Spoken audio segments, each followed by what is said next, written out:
Bien-aimés dans le Seigneur, bonjour, bonsoir, peu importe l'heure où vous nous suivez. Nous sommes l'église Agrafa et nous commençons ce live culte. Et notre thème d'aujourd'hui, c'est Parlons-en, le tabernacle, le lieu saint.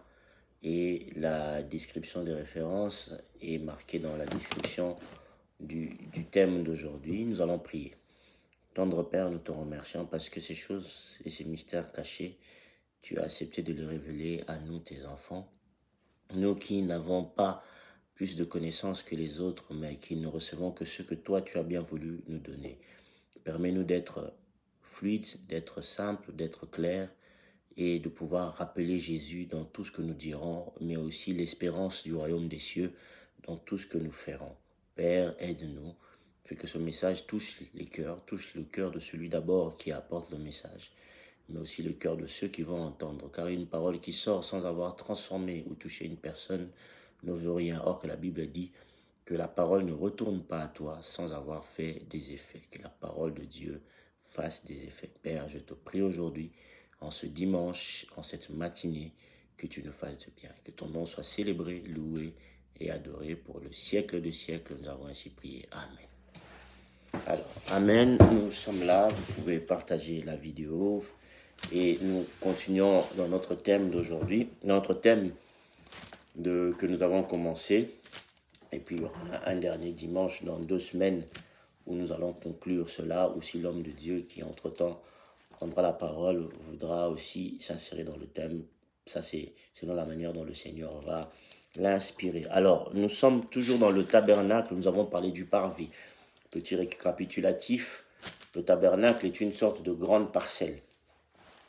Le parvis, c'était là, la partie de la parcelle, une sorte de dans l'enclos. Quand vous rentrez dans la parcelle, vous avez la véranda, la première partie de la parcelle.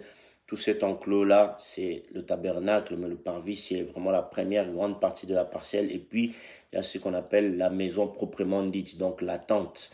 La tente, elle, a 2 autres parties, c'est le lieu saint et le lieu très saint. Le parvis étant la 3e partie. Tout ça, réuni, on appelle ça le saint enclos. Mais la sainte tente est composée des 2 parties, le lieu saint et le lieu très saint. Mais le saint enclos, donc l'ensemble, c'est avec le parvis qui forme le tabernacle, donc la maison de Dieu, là où Dieu venait visiter son peuple en Israël, là où Dieu descendait. Amen. Alors, nous avions expliqué que dans le parvis, il y avait l'autel des holocaustes, symbole de la grâce, de l'amour de Dieu. C'est pour cela que notre sous-thème était sauvé par grâce, et que après avoir rencontré l'autel des holocaustes, donc la croix, le sacrifice de Christ, le pardon de péché, nous avons la cuve de rein où il fallait se laver, il fallait se purifier continuellement. Le chrétien doit se purifier parce que les prêtres devaient le faire continuellement. Certains Israélites aussi devaient le faire continuellement. C'était très important. On a expliqué les 4 couleurs du rideau principal du parvis avant d'entrer, avec les 4 piliers qui symbolisaient les 4 évangiles, mais aussi les 4 points cardinaux.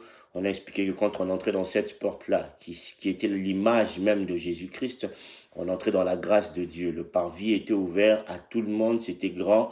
Quand on entrait dans la grâce de Dieu. Mais maintenant, on va se rendre compte, on va parler de l'autre étape de la vie chrétienne. Beaucoup de gens entrent dans le parvis, mais très peu de personnes entrent dans le lieu saint ou dans le lieu très saint. Là, c'est réservé aux intimes.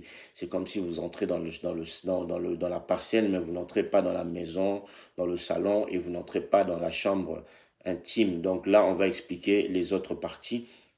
Donc voilà, on avait parlé des 4 couleurs. D'ailleurs, ces 4 couleurs du rideau, on les retrouve encore. On avait parlé de la dimension du parvis. On a parlé des colonnes, des reins qui étaient bloqués avec des basses d'argent. On avait dit que l'argent symbolisait le rachat. On avait aussi dit que les reins symbolisaient la justice de Dieu. C'est d'ailleurs ces reins-là qu'on retrouve aussi dans l'autel des holocaustes et dans tous les instruments qui sont utilisés. On a parlé aussi des fameux bois des sittim, donc l'acacia qui était utilisé pour pouvoir confectionner certaines choses. Cet acacia qui est le symbole de l'humanité, qui est le symbole de l'humanité de Christ. Donc voilà, on a essayé de retrouver dans tous les éléments du parvis du tabernacle Christ. Effectivement, nous avons retrouvé Christ dans tout. On a aussi dit que la cuve de rein était faite par les miroirs de femmes. Oui, pourquoi fait par des miroirs de femmes? C'est les miroirs de femmes qui ont permis de composer comment on appelle ça? La cuve des reins, parce que on se rend compte au fait que la femme représente l'Église et que la cuve de rein, vu que c'est l'endroit où on doit se purifier quand nous nous lavons et comme c'est fait avec des miroirs, tous les jours, la Bible dit, rentrez en vous-même et examinez-vous. Quand nous nous regardons dans le miroir, quel est l'aspect que nous avons dans le miroir? À quoi ressemblons-nous? Qui sommes-nous réellement? Donc c'est cette symbolique, cette Église-là doit constamment se remettre en question, s'examiner et se purifier, se laver après être passé par le sang. Donc ça, c'est un peu le résumé de la première partie. Donc la vidéo est toujours là. Vous pouvez toujours aller la voir. Donc elle est vraiment intéressante. Ça nous permet de comprendre la suite de ceci. Aujourd'hui, nous parlons du lieu saint. Donc on a dit, quand nous dépassons chacune des étapes, nous arrivons devant le deuxième rideau. Parce qu'il y a 3 rideaux. Le deuxième rideau qui a les mêmes couleurs que le premier rideau. Donc on avait dit les 4 couleurs sont d'ailleurs, je crois que sur ma tenue, vous voyez déjà, on va dire 3 des 4 couleurs, parce qu'il y a le bleu qui signifie la divinité de Christ. Il y a celui qui est descendu du ciel. On a dit le même qui est monté au ciel, c'est le même qui est descendu du ciel, donc Jésus. On a la pourpre, la couleur un peu mauve, un peu pourpre, ça c'est la royauté. On a le blanc qui est la pureté de Christ. La pourpre, on a dit, c'est la royauté de Christ sur la terre. Le blanc, c'est la pureté de Christ. Et il y avait une autre couleur, le rouge, l'écarlate cramoisi, parce que cette couleur-là, c'est le symbole du sang versé de la purification. Donc tout ça, c'est Christ. Et on retrouve les mêmes couleurs sur les prochains rideaux qui va arriver. Et ce rideau-là, du lieu saint, est tenu par 5 colonnes. Il y a 5 colonnes, cette fois-ci, on n'a pas 4, il y a 5. Ça veut dire que 5 colonnes, pourquoi? Parce qu'on dit que en ce moment-là, pour pouvoir entrer, après être passé par l'évangile, pour entrer dans dans le lieu saint, les 5 colonnes symbolisent que les intimes de Christ viendront de toutes les nations des 5 continents. Donc voilà, c'est un peu cette image-là. Les exégètes disent que c'est le symbole un peu des 5 continents. On retrouve d'ailleurs Christ dans tout ça. Et puis nous rentrons dans le lieu saint. Alors dans le lieu saint, magnifique endroit. Quand vous êtes en dessous dans le lieu saint et que vous levez la tête, tout est en or. Tout est en or. D'ailleurs, le lieu saint et le lieu très saint, tout est en or. On appelle ça d'ailleurs le lieu doré, la tente dorée, parce que tout est en or en dessous. Quand vous êtes à l'intérieur et que la décoration, tout est en or. Mais au-dessus de cet or-là, il y a des tentures. Alors, c'est très important de le savoir. Moi, je l'ai noté et je vais partager ça avec vous. Nous avons des tentures. Alors, les tentures, la toute première tenture, quand vous êtes au-dessus, imaginons que le tabernacle serait de nos jours et qu'on se trouvait au-dessus avec un drone ou un avion, un hélicoptère, qu'est-ce qu'on verrait au-dessus du tabernacle? On verrait des peaux de dauphin. On dit peau de dauphin, mais ce n'est pas vraiment le dauphin. C'est un animal qu'on appelle le tison. Mais comme sa couleur ressemblait un peu à une sorte de peau de dauphin, cette couleur un peu bizarre, on avait appelé ça peau de dauphin. Mais l'animal tison, c'est un animal qui quasiment éteint. Hein? On le retrouve quasiment plus, cet animal-là, le tison. Mais la peau de tison couvrait le tabernacle, la tente, la fameuse tente, la peau de tison couvrait cela. Cette peau de tison était imperméable. Elle ne permettait pas à l'eau d'entrer. Elle ne permettait pas à la pluie de pouvoir pénétrer dans le tabernacle. Elle était assez solide aussi avec les pieux d'airain qu'on avait mis pour soutenir cela. Cela empêchait parce que dans le désert, il faut savoir que le tabernacle est une maison qui a été faite dans des conditions du désert. Tout comme tout enfant de Dieu, notre vie qui représente le tabernacle, c'est fait dans les conditions du désert. Tant que nous sommes sur la terre, nous sommes dans les conditions du désert. Et dans le désert, Dieu nourrissait Israël.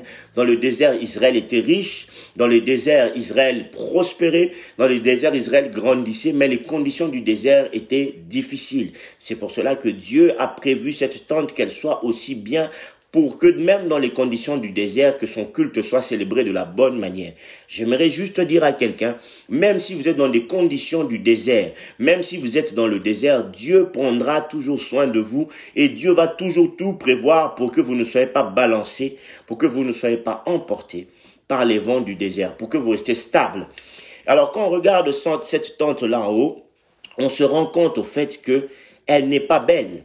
D'ailleurs, dans Isaïe 53, on nous dit, Christ n'avait rien pour attirer nos regards. Cette tente-là, quand on la regardait d'en haut, on ne pouvait pas savoir qu'en dessous, il y avait de l'or. On voyait la peau de tison, on se disait, mais ce n'est pas du tout beau. Cette couleur-là n'avait rien de beau. Mais en dessous se cachait la grâce de Dieu. En dessous se cachait l'or. Alors, j'aimerais dire à quelqu'un, votre situation, votre condition, votre manière, les gens peuvent vous regarder de l'extérieur. Les gens peuvent vous voir de l'extérieur comme si n'ayant rien de beau, mais en dessous de vous se cachent des bonnes choses, de merveilleuses choses. Alors, ne vous négligez pas parce qu'en dessous, Dieu a mis des merveilleuses choses dans votre vie. Vous êtes important, vous êtes précieux pour Dieu. J'aimerais juste rappeler ça à une personne. Et la grâce de Dieu. Quand les gens regardent la vie chrétienne, j'en parlais hier à mon épouse, je disais que quand les gens regardent la vie chrétienne, les gens pensent que les chrétiens ne s'amusent pas. Les gens pensent qu'être chrétien, c'est être dans la solitude, c'est être quelqu'un qui est frustré, qui est fermé. Non, la vie chrétienne est merveilleuse quand on nous voit avec le sérieux. Parce qu'au fait, cette peau de tison était imperméable. Elle ne permettait pas les bêtises, elle ne permettait pas que le péché ne passe, elle ne permettait pas, on est imperméable aux problèmes. Parce que dans le désert, il y a le vent, il y a le sable pas abîmer tous les ustensiles qui sont en dessous. Il y a le sable, il y a le vent, il y a les rares pluies qui tombaient dans le désert. Toutes ces choses-là, et dans le désert, il faisait très froid la nuit. Toutes ces choses-là pouvaient abîmer les ustensiles qui étaient dans le tabernacle, pouvaient tout abîmer. Mais la peau de tison, dans sa grande couche, ne permettait pas que cela arrive. J'aimerais dire à quelqu'un, le tabernacle qui est Christ pendant sa vie sur terre n'a pas été perméable. Rien ne pouvait pénétrer ou entrer les pensées de Christ. La Bible dit de sa bouche n'est sortie aucune fraude. Christ a été fidèle à Dieu jusqu'à la mort de la croix, comme nous dit la Bible. C'est pour ça que nous qui portons notre croix pour suivre Jésus, nous aussi nous sommes imperméables aux situations de ce monde. Nous sommes imperméables au péché. Nous sommes imperméables aux doutes. Quand les situations, quand la Bible dit que quand les problèmes viennent comme un fleuve, l'Esprit de Dieu va souffler et va les disperser. L'Esprit de Dieu le souffle et les disperse parce que nous sommes imperméables aux problèmes de ce monde. J'aimerais dire à quelqu'un aujourd'hui, toi qui as des doutes, deviens imperméable, comme cette peau de tison qui couvrait le tabernacle. Et en dessous de la peau de tison, il y avait le bélier, il y avait une peau de bélier teinte de rouge. Donc, ils avaient tué un bélier. Le bélier ne vous rappelle-t-il pas l'histoire avec Abraham et Isaac? Même moi, je n'avais pas y pensé. Je viens d'y penser maintenant. Gloire à Dieu. Merci Seigneur. Ça nous rappelle l'histoire aussi entre le bélier, entre Abraham et Isaac, ce sacrifice-là. Ce sacrifice-là qui a été fait, ici on voit, c'était en rouge, la couleur du sang. Ça marque la consécration. Ça veut dire que le tabernacle, non seulement c'était une maison qui était imperméable. La vie d'un chrétien, elle est imperméable. La vie de Christ lui-même était imperméable. Mais en dessous, on se rend compte qu'il y a la peau de bélier symbolisant le sacrifice. Symbolisant non seulement le sacrifice, mais le remplacement. Ça veut dire que nous, qui avons péché, nous devons être sacrifiés comme Isaac. Mais au moment où la fatalité, au moment où Dieu devait nous toucher, nous frapper, Dieu n'a pas voulu qu'on puisse être touché. Il y a eu un remplacement, un bélier qui a été remplacé. Ce bélier-là, symboliquement, ce Christ qui a pris notre place. Et cette couleur rouge, c'est la consécration. C'est la couleur du sacrifice, démontrant que cette maison est consacrée. Quand cette couleur, cette tenture-là est sur un enfant de Dieu, cela prouve que l'enfant de Dieu est consacré. Quand cette tenture-là se retrouve dans une église spirituellement, parce que je parle des termes spirituels, je n'ai pas dit que vous allez mettre dans les églises des peaux de dauphin ou à la maison des peaux de dauphin, où il faut s'habiller en peau de dauphin ou en peau de bélier taché de son nom. Mais spirituellement, quand vous êtes consacré, c'est cette image-là. N'oublions pas que le tabernacle n'est que l'ombre des choses à venir. Et les choses à venir se sont manifestées toutes en Christ et se manifestent aussi en nous parce que nous sommes en Jésus-Christ. J'aimerais dire seulement ceci. Nous sommes en Jésus-Christ. Donc, nous sommes sous la couverture de Christ. Et ce bélier, avec la couleur rouge, signifie la consécration. Et en dessous de ce bélier, de cette peau de bélier, il y avait des poils de chèvre. Des poils de chèvre qui avaient été assemblés par des personnes qui savaient faire des tissus. Les poils de chèvre. Pourquoi des poils de chèvre? Parce que les poils de chèvre empêchaient la souillure. Ça veut dire que, à part le fait que la peau de dauphin était imperméable, mais comme on est dans les déserts, il peut avoir aussi des souillures qui peuvent entrer par le sol. Ils peuvent avoir des souillures, il peut avoir des mauvaises choses qui peuvent s'infiltrer. Alors les poils de chèvre, vu leur résistance, vu leur épaisseur, empêchaient la souillure.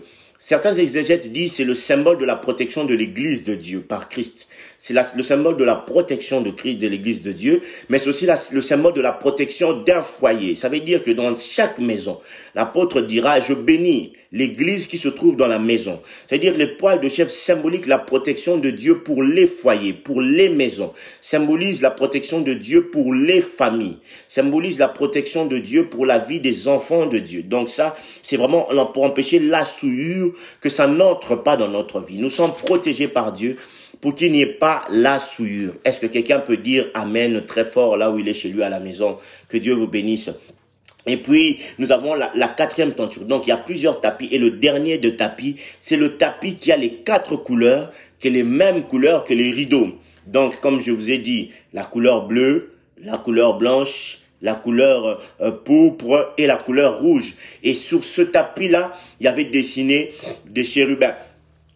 Quand on entrait dans le lieu saint, c'était ça qu'on voyait au fait. Les prêtres, quand ils entraient, ils voyaient ça. Ceux qui étaient au-dessus ne pouvaient pas voir, mais ceux qui étaient en dessous, quand ils entraient, ils pouvaient voir ces 4 teintures-là, ils pouvaient voir ces 4 couleurs-là. Comme on l'a dit, ces 4 couleurs représentent Jésus-Christ. Symboliquement, pourquoi on a mis des chérubins? Simplement pour dire que après que Christ ait protégé son église doit vivre d'adoration, doit être en symbiose avec le ciel. Les 4 couleurs qui représentent Christ prouvent que Christ lui-même couvre son assemblée de son amour, couvre son assemblée de sa personne, couvre son assemblée de sa sainteté, couvre son assemblée de sa royauté et donne le pouvoir royal à l'église. Et les chérubins, les anges qui sont là servent l'église. C'est pour ça que la Bible dit qu'il fait de ses anges des vents et de ses serviteurs des marchepieds. Et les anges sont au service de l'église. Cela prouve aussi qu'il y a une adoration qui est liée à l'adoration qui est au ciel. C'est-à-dire que l'église du Seigneur, la personne, et la Bible dit que quand Christ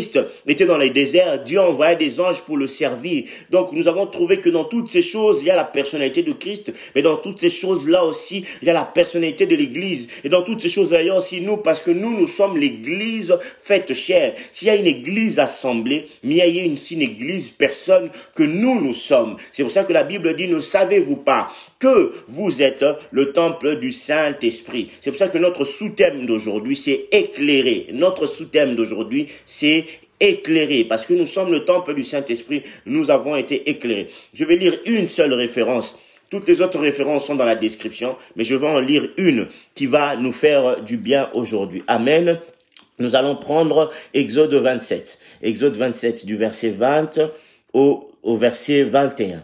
Exode 27 du verset 20 au verset 21. C'est ici dans la description. Nous avons mis les références avec des grandes références pour que les gens puissent lire. Exode chapitre 27 plutôt du verset 20 au verset 21. Je lis ceci. Tu ordonneras aux enfants d'Israël de t'apporter pour le chandelier de l'huile pure d'olive concassée, afin d'entretenir les lampes continuellement. C'est dans les tentes d'assignation, en dehors du voile, qui est devant le témoignage, qu'Aaron et ses fils la prépareront pour que les lampes brûlent du soir au matin en présence de l'Éternel. C'est une loi perpétuelle pour leurs descendants que devront observer les enfants d'Israël. Ici, on parle de la lumière qui se trouve dans le lieu saint, la seule lumière qui était admise dans la tente. Mais quand vous rentrez dans le lieu saint, vous êtes frappé par l'or, vous êtes frappé par ce fameux tissu et les 4 couleurs et les chérubins, et vous voyez cette lumière. Mais avant d'arriver à la lumière, il y a quelque chose qui se trouve à côté. Ça, vous pouvez lire ça dans Exode 25, du verset 23 au verset 30, ou Exode 26, au verset 35. Donc, Exode 25, du verset 23 au verset 30, Exode 26, 35, ou dans Lévitique 24, 5 à 9. Avant d'arriver à la lumière, vous êtes frappé par quelque chose. Il y a une table qui est mise, en général à droite. Cette table-là vous intrigue. Vous entrez, vous voyez une table qui est là. Et dans cette table, il y a 12 pains. Cette table-là est faite de bois d'acacia. Et elle est couverte. Elle est couverte, elle est parée. Elle est vraiment faite en bois d'acacia et elle est parée. Et il y a des pains dessus. 12 pains. Ce pain-là devait être changé chaque sabbat. Ça veut dire que chaque sabbat, donc ce qui correspond chez nous un peu au samedi, le sabbat chez nous, mais voilà, c'est le premier jour de la semaine chez les Israélites. On devait changer ce pain-là. Et ce pain-là ne pouvait être mangé que uniquement par les sacrificateurs. C'était un pain fait sans levain qu'on devait mettre là. Ce pain devait être mangé par des sacrificateurs. Vous trouvez cette table et vous trouvez 12 pains. Les 12 pains représentent les 12 tribus d'Israël. Ça représente aussi l'alliance de Dieu faite avec Israël. Que signifie ce pain-là? Déjà, la Bible nous dit dans Jean 6 au verset 51, dans tout le Jean 6 d'ailleurs, vous pouvez lire ça. Christ dit, je suis le pain de vie, le pain qui est descendu du ciel. Quand Christ fait le miracle de pain, on avait déjà prêché ça, les 5 pains et les 2 poissons, les gens le suivent à la rive le jour suivant et ils veulent encore manger du pain. Ils veulent encore, et Christ leur dit, je suis le pain qui est descendu du ciel. On comprend là que le pain qui est descendu du ciel, c'est la parole de Dieu. Nous sommes nourris. Et pourquoi on devait changer ça chaque sabbat? Ça veut dire que continuellement, l'enfant de Dieu doit se nourrir. Alors là, on se rend compte, au fait, on dit qu'il n'y a que les Lévites, descendants d'Aaron, ceux qui sont appelés au service, qui pouvaient manger ce pain-là. On comprend ceci, que ce n'est pas tout le monde qui rentre au parvis, qui peut rentrer dans le lieu saint pour aller manger le pain.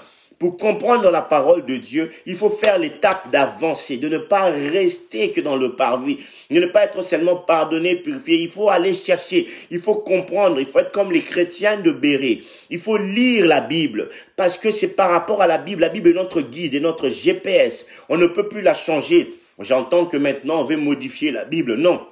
Elle est comme elle est. Elle a été créée, elle a été faite comme ça. Elle nous a été donnée. Elle contient la révélation de Dieu. Et l'apôtre Paul dit, on ne peut rien rajouter, on ne peut rien retrancher. Un enfant de Dieu, quand il écoute la parole de Dieu, il part méditer. Nous, on avait cette tendance-là. Aujourd'hui, dans les églises, les gens n'écrivent plus.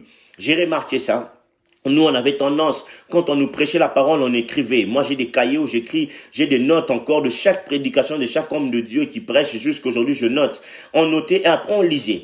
Quand vous lisez dans le livre second, quand vous lisez un passage, il y avait toujours des passages en dessous ou à côté références qui étaient liées à ce passage-là. Et on aimait aller regarder cela pour comprendre complètement, pour comprendre concrètement ce que dit la Bible. Et c'est comme ça qu'on grandissait dans la foi. Aujourd'hui, les gens ne grandissent plus dans la foi. Vous pouvez aller dans une église, vous prêchez, mais vous avez l'impression que les gens vous disent, ouais, pasteur, tu étais trop haut. Mais ce n'est pas que tu étais trop haut, c'est juste que les gens ne lisent plus la Bible. Ce que tu leur racontes passe pour des chimères. Les gens ne veulent plus être renouvelés, ne veulent plus renouveler leur intelligence, ne veulent plus renouveler leur connaissance, ne veulent plus être nourris par Dieu. Or, qu'on dit que ce pain-là n'était réservé qu'aux Lévites, ceux qui avaient droit d'y entrer, ceux qui voulaient y entrer. Toi, enfant de Dieu, tu as été consacré, tu as reçu l'onction, tu as le droit d'entrer dans cette chambre, d'aller manger ce pain continuellement. On ne pouvait pas le laisser 2 semaines d'affilée. Il fallait qu'on le change. Ça veut dire que la Bible se lit. C'est pour ça que la parole de Dieu nous dit dans Josué 1, lis-la continuellement. David a dit, j'ai constamment tes paroles devant moi. Si elles ne sont pas là, je veux me perdre. Je paraphrase un peu. Donc la parole de Dieu doit être constamment devant nous. Nous devons nous nourrir, manger de cette parole pour grandir dans la foi. Nous devons manger cette parole-là, c'est la parole de l'alliance nouvelle qui nous a été donnée. La parole, c'est pour ça qu'il y avait 12 pains de proposition sur cette table-là faite en bois d'acacia qui représente aussi Christ. Parce que Christ lui-même, il est la parole. Christ lui-même, il est le bois. C'est par Christ que nous apportons la parole. C'est par Christ, au travers du Saint-Esprit, que nous apportons la parole. La Bible dit que c'est poussé par l'Esprit que les hommes ont parlé de la part de Dieu. Ça veut dire que nous apportons la parole qui vient de Christ. Ce que nous disons n'est pas de nous. C'est pour ça un homme de Dieu ne peut pas recevoir la gloire en disant, oui, moi je prêche magnifiquement bien, moi je suis un rhématologue comme on l'entend aujourd'hui, moi je suis un homme qui sort des rhémas, moi j'ai la langue brûlée, moi je suis la parole de Dieu. Non, nous ne pouvons pas nous enorgueillir de la parole que nous avons reçue, car nous ne sommes que des récipients. Nous sommes comme des récipients de reins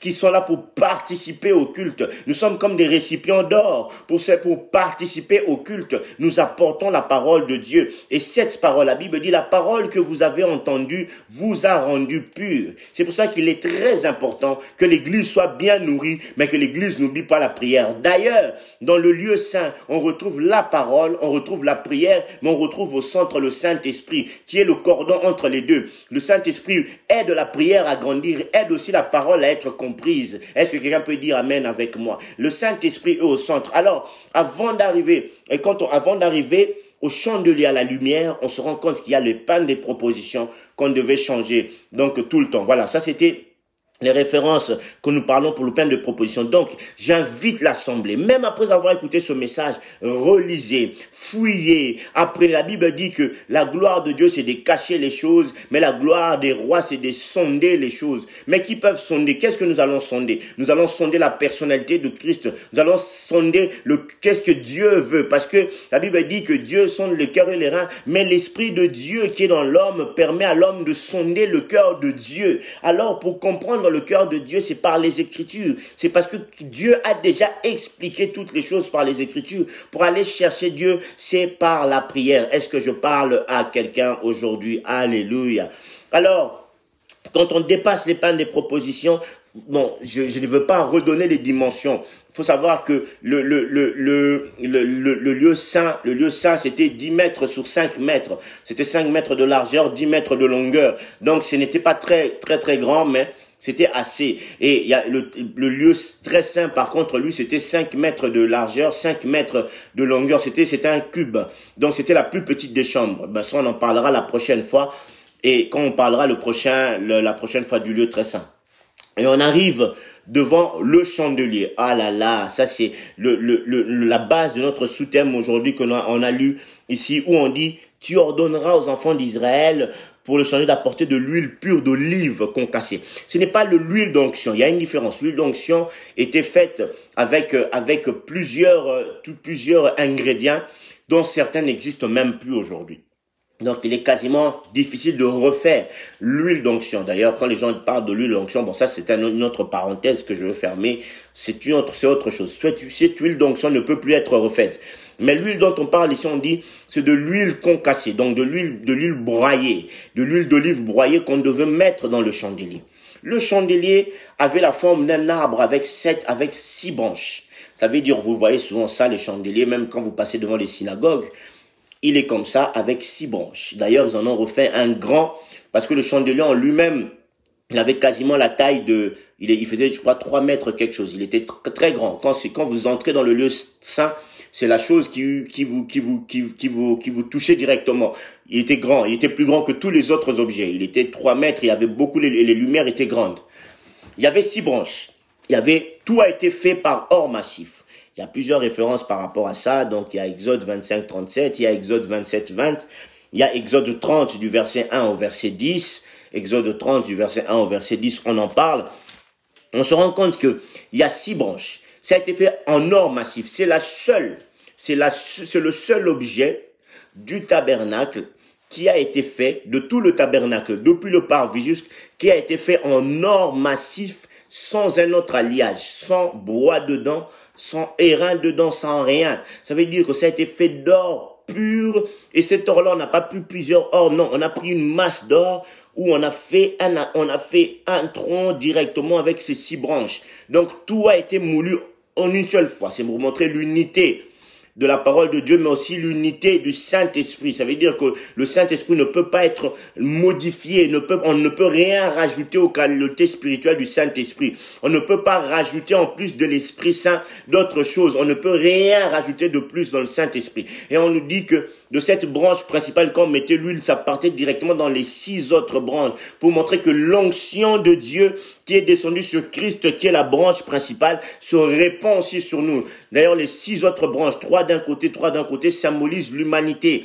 L'humanité qui se raccroche à Christ et devient perfection, parce que le chiffre 7, c'est le chiffre de la perfection. Pour que l'homme devienne parfait, il doit se rattacher à Jésus, il doit goûter à l'onction de Christ pour que l'homme devienne parfait.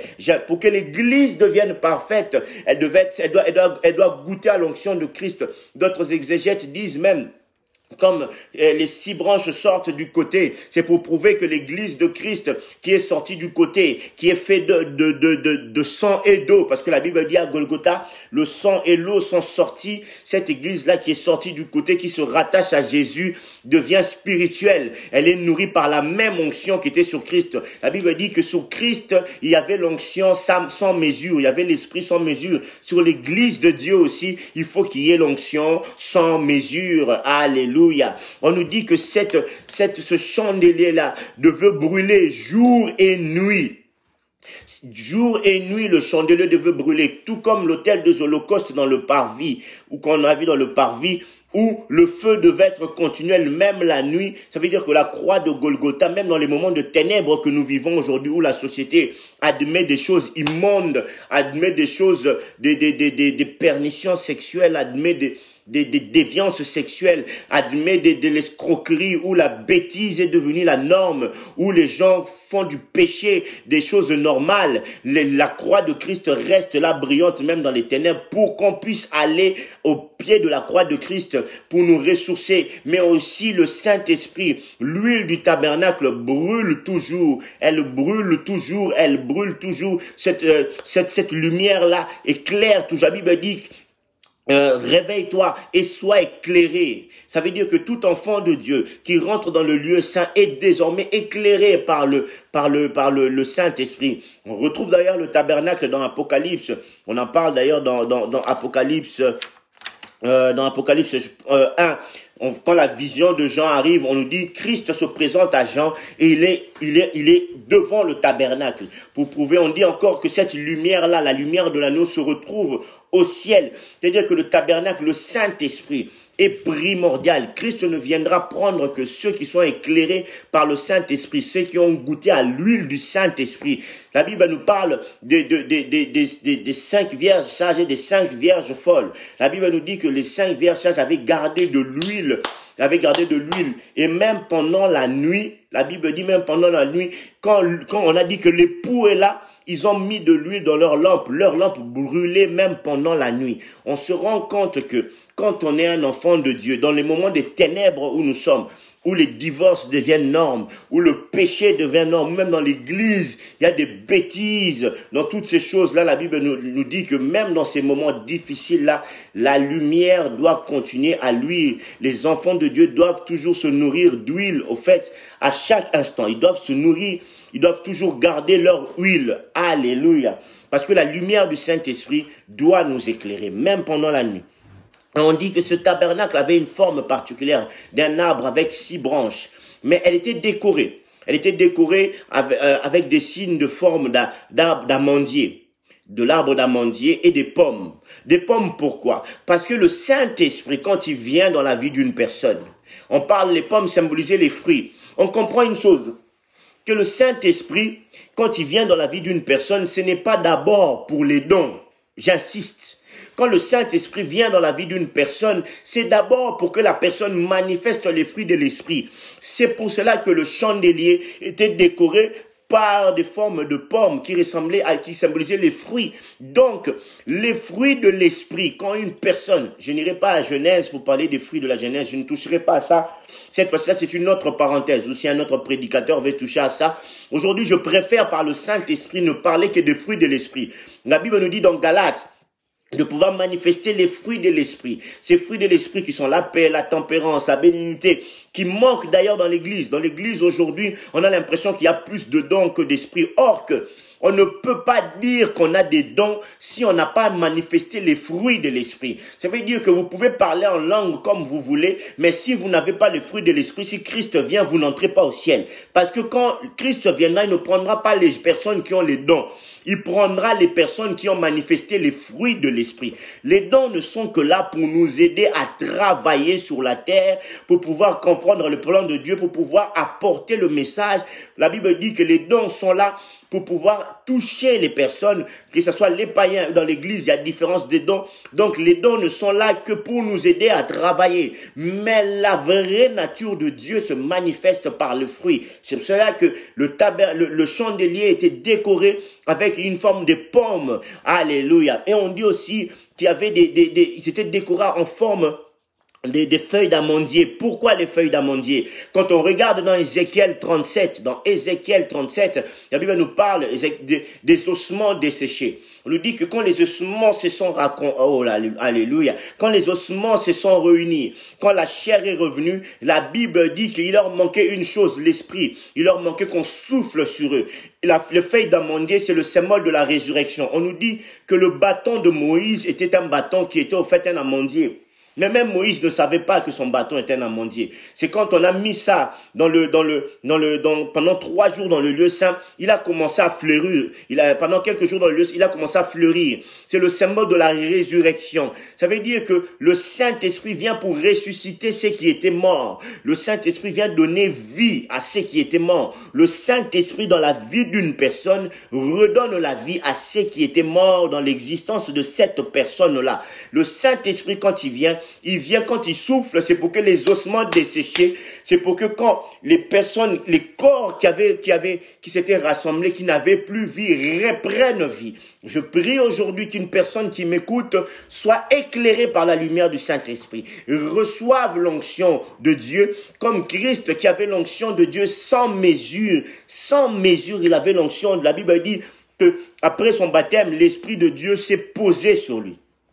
L'Esprit de Dieu s'est posé sur lui. Quand l'Esprit de Dieu s'est posé sur lui, il a même pu résister à la tentation du diable. Même il a été emmené dans le désert. Ah, vous comprenez? Christ baptisé est emmené dans le désert. L'Église aussi est dans la situation du désert. Mais dans le désert, nous avons besoin de l'huile du Saint-Esprit pour être éclairés. Ne reste pas dans le parvis, rentre dans le lieu saint et sois éclairé. Sois éclairé, reçois cette onction, manifeste les fruits et que tout ce qui était mort en toi ressuscite. Est-ce que quelqu'un m'écoute aujourd'hui? On nous dit que cette lumière-là ne devait être perpétuelle la journée ou la nuit.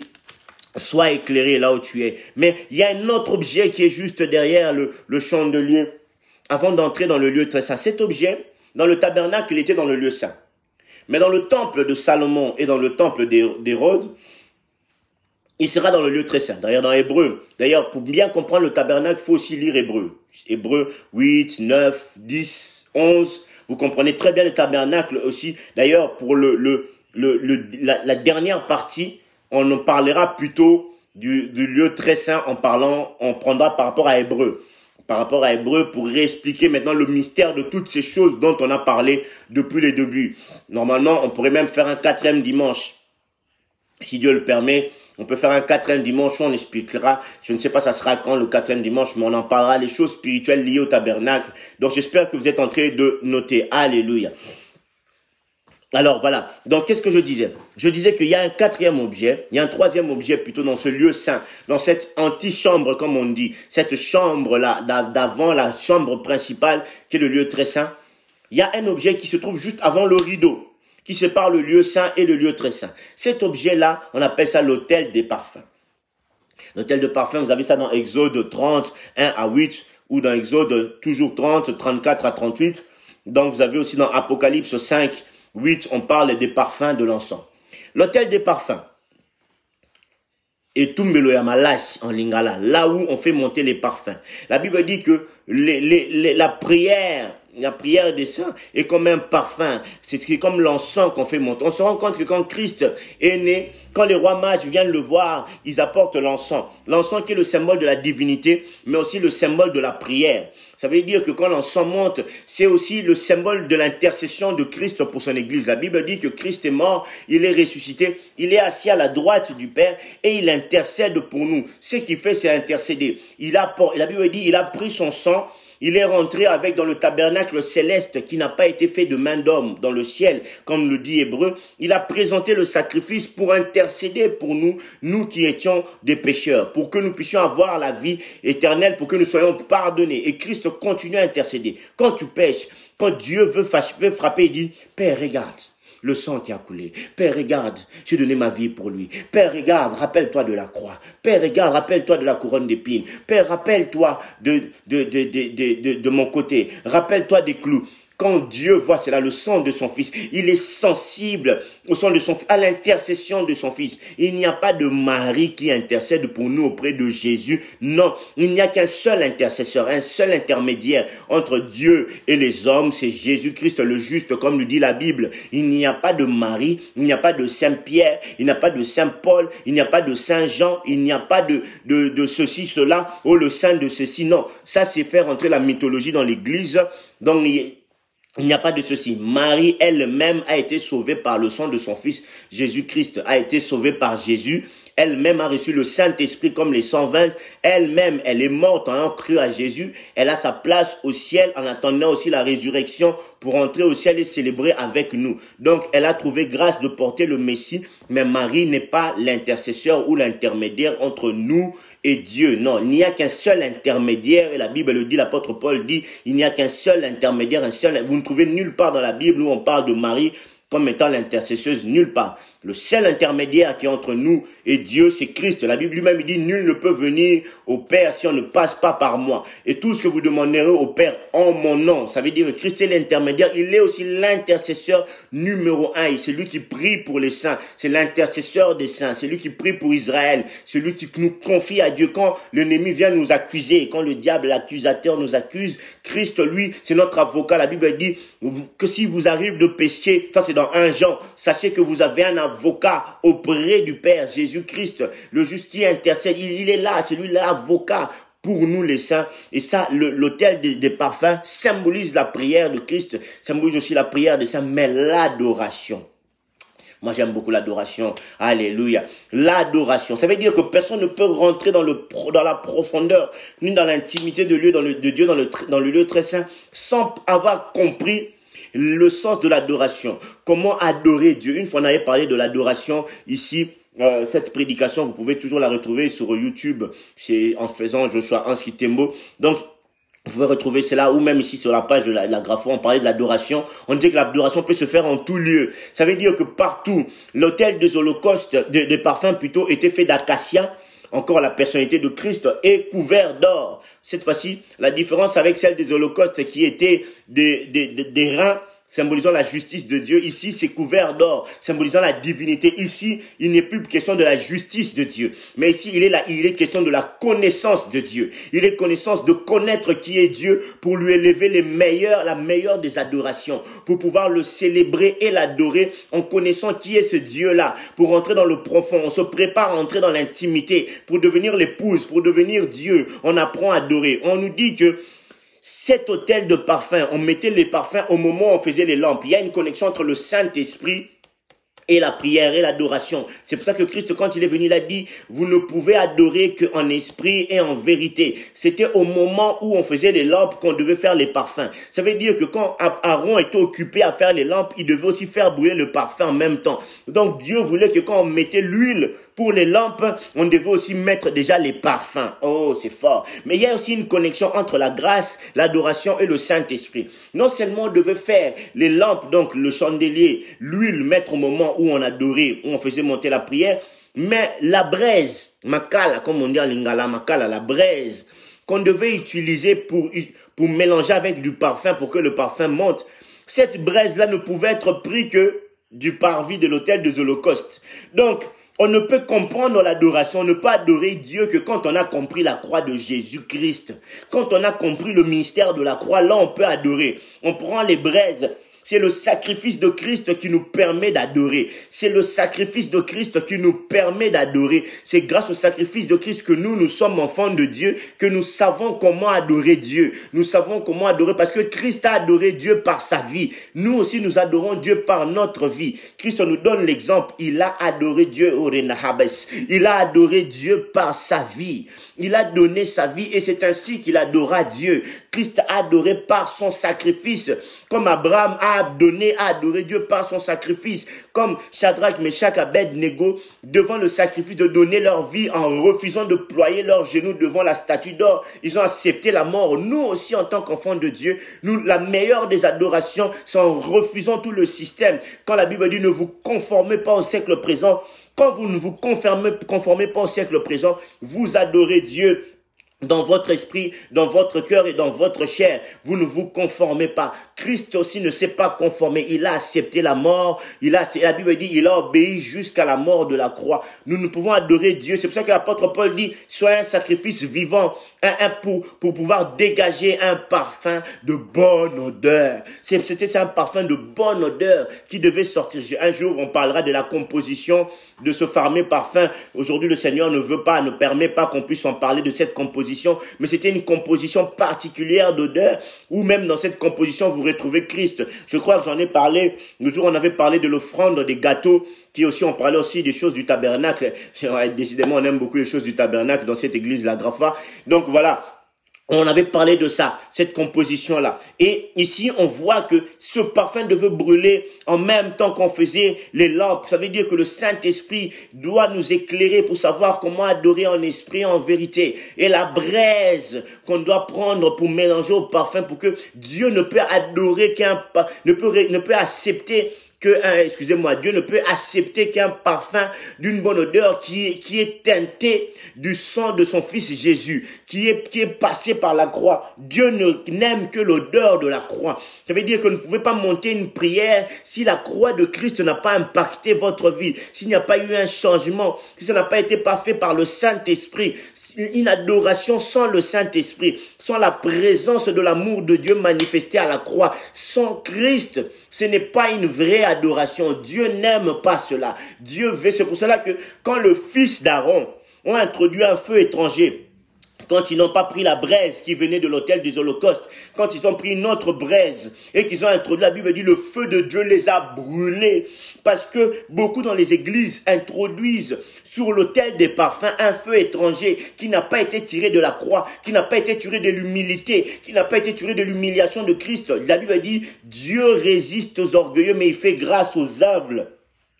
Ceux qui ne sont pas humbles devant Dieu ne sont pas des vrais adorateurs. La Bible dit, vous adorerez le Père en esprit et en vérité. On retrouve là le mélange des trois. Donc on retrouve que nous sommes sauvés par grâce. Nous adorons parce que nous avons été éclairés par le Saint-Esprit de comment adorer sur la nature de Dieu. Et cette nature-là nous a été dévoilée par Christ à la croix de Golgotha. C'est ça, l'autel des parfums. Quand nous regardons depuis le parvis jusque là où nous nous arrêtons maintenant devant le rideau.